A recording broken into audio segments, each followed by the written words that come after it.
माझा डॉक्टर लक्ष्मण कुमारवाड इंदिरा गांधी राष्ट्रीय मुक्त विद्यालय विश्वविद्यालय बिझनेस सेंटर नागपूर तर्फे तुमच्या सगळं पत्रकार बंधूंचं स्वागत आहे।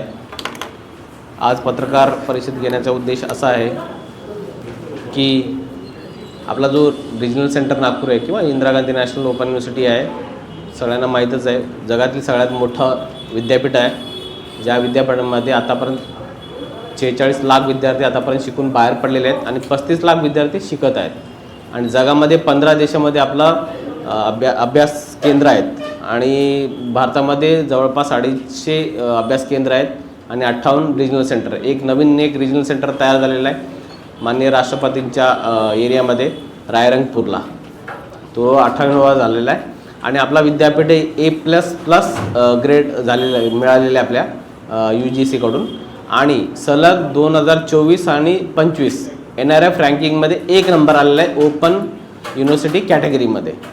तर अशा प्रकारचा आपला विद्यापीठ सेंट्रल विद्यापीठ आहे आणि आपला जो रिजनल सेंटर नागपूर आहे हे 14 जिल्ह्याचं ज्युरिडिक्शन आहे। 14 जिल्ह्यामध्ये 11 जिल्हे हे विदर्भातले आहेत आणि 3 जिल्हे हे मराठवाड्यातले आहेत, नांदेड, हिंगोली, परभणी असं 14 जिल्ह्याचा आपला ज्युरिडिक्शन आहे। इग्नूद्वारा आपण यावेळेस 5 नवीन कोर्सेस लॉन्च केलेले आहेत। दर सेमिस्टरला म्हणजे दर 6 महिन्याला आपण नवीन कोर्सेस लॉन्च करतो।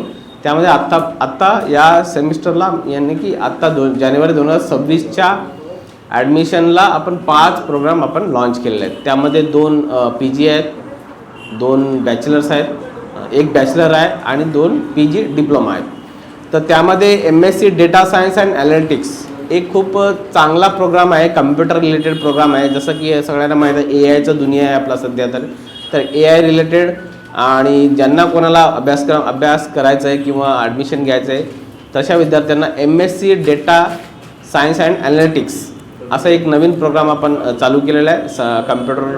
कम्प्युटरचे विद्यार्थी ज्यांना शिकायचं त्यांनी हे करू शकतात।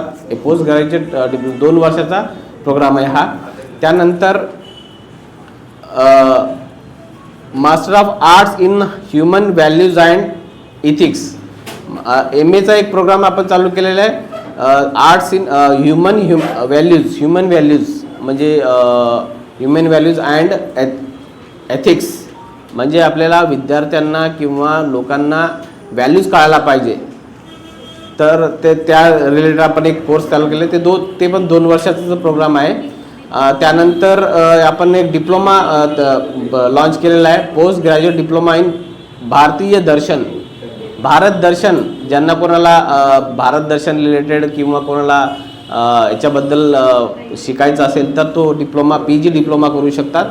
आणि अजून एक आहे post graduate diploma in waste management म्हणजे कचरा व्यवस्थापन, मराठीमध्ये ज्याला आपण म्हणतो ना कचरा व्यवस्थापन। आजकाल खूप ढिगारा आपल्याला बघायला मिळतात शहरामध्ये, ह्याचा मॅनेजमेंट व्हायला पाहिजे आणि याचं रिक्रुटमेंट बऱ्याचशा ठिकाणी होतात। महानगरपालिका असेल, नगरपालिका असेल, पंचायत लेवलला पण कचरा मॅनेजमेंट मॅनेजर किंवा ऑपरेटर्स अशा प्रकारचे रिक्रुटमेंट पण निघतात।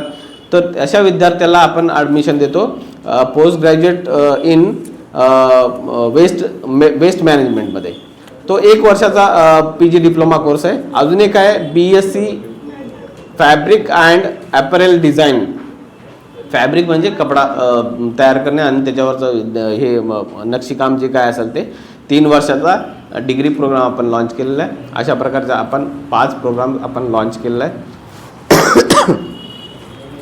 जानेवारी 2026चं जे ॲडमिशन चालू आहेत तर डेट एक्सटेंड झालेली आहे। 28 फेब्रुवारी 2026 पर्यंत डेट आपला एक्सटेंड झालेला आहे। ज्या विद्यार्थ्यांना प्रवेश घ्यायचा आहे त्यांनी ऑनलाईन फॉर्म भरायचा आहे आणि ऑनलाईन फीस भरायचं आहे आणि ॲडमिशन आपला कन्फर्म करायचं आहे। त्याचप्रमाणे आपण यावर्षीचा कॉन्व्होकेशन मार्चमध्ये घेणार आहे। 39th कॉन्व्होकेशन आहे, ओके। 39th कॉन्व्होकेशन आपण नागपूरमध्ये घेणार आहे। तर याचा डेट अजून फिक्स झालेला नाही आहे, परंतु मार्चमध्ये आपण कॉन्व्होकेशन घेणार आहे। माननीय राष्ट्रपतींचा वेळ मिळाल्यावर आपण कॉन्व्होकेशन डेट डिक्लेअर करणार आहे। आपला इग्नूचं जे हेड ऑफिस आहे ते डिक्लेअर करतात डेट आणि त्या डेटला आपण नागपूरमध्ये कॉन्व्होकेशन घेणार आहे। तशाच प्रकारे आपण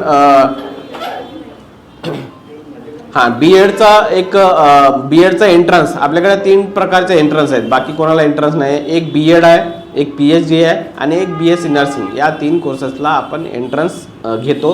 कारण एंट्रन्स का घेतो? कारण त्याला लिमिटेड सीट्स असल्यामुळे आपण एंट्रन्स घेतो. तर आपल्या रिजनल सेंटर नागपूरला 50 B.Edच्या ॲडमिशन्स आहेत, त्यासाठी ते रिस्ट्रिक्ट करण्यासाठी आपण एंट्रन्स घेतो. तर एंट्रन्सचं फॉर्म सुटलेले आहेत, डेट काय डिक्लेअर झाले नाही, फॉर्म सुटलेला आहे. तर ज्या विद्यार्थ्यांना B.Ed करायचं आहे, पण यासाठी एक अट आहे, 2 अटी आहेत की ज्यांचं D.Ed झालेलं आहे आणि ज्यांना 2 वर्षाचा टीचिंगचा एक्सपिरियन्स आहे असंच विद्यार्थी अप्लाय करू शकतात. तर अशा प्रकारे B.Edचे एंट्रन्स आहे. आणि हां, माझ्याकडून तर सर्व खुलासा झालेला आहे. तुम्हाला काही फी स्ट्रक्चर आता मला काही पाठ नाही आहे, पण B.Edचा म्हणता येईल आपल्याला 50,000च्या आसपास फीस असते B.Edचा.